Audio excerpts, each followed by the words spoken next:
Si aggiornano i codici delle prestazioni e in Veneto si scatena il caos, in particolare negli ambulatori dei medici di famiglia, avvisati solamente il 30 dicembre della modifica. Sarebbe uno strumento utile perché correla e uniforma tutte le voci delle prestazioni che nel Veneto possono essere eseguite e richieste.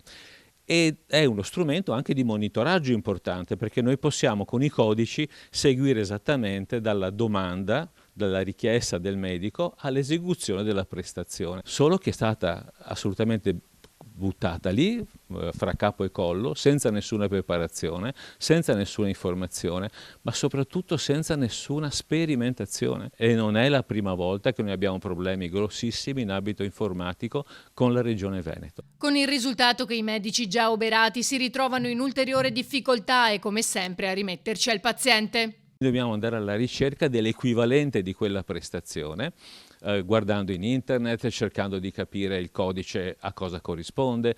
E spesso succede anche che noi digitiamo correttamente, la maggior parte delle volte non è sempre così, la maggior parte delle volte le cose vanno bene, ma cosa succede? Che colui che presta l'opera, il laboratorio periferico, lo specialista, non col suo gestionale non riesce a leggere quella nostra ricetta, quella nostra prestazione, perché il software non riesce a interpretarlo. Cosa vuol dire? Che non è stato preparato il terreno e la cosa non è soltanto burocratica, ma si ripercuote clamorosamente sulle persone che curiamo, perché liste d'attesa, andi rivieni, ti faccio una ricetta, mi hanno detto che è sbagliata, ma non è sbagliata perché il codice è sempre lo stesso, ma lui non riesce a leggerla.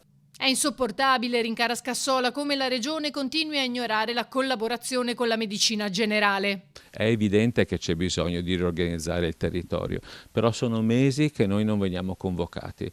Ci siamo fermati sul discorso del personale e sul personale dobbiamo avere le idee chiare e dobbiamo andare avanti nell'incontrarci. Io credo che sia possibile incontrarci, sia possibile trovare una soluzione perché lo esigono le persone che curiamo, le famiglie, le esige anche la differenza territoriale che noi abbiamo. Non è la stessa organizzazione in centro città a Padova o a Venezia, non è la stessa cosa a Torreglia, a Spinea o a Montebelluna. Dobbiamo creare in Veneto un'organizzazione nuova, malleabile, che vada incontro alle esigenze vere della popolazione.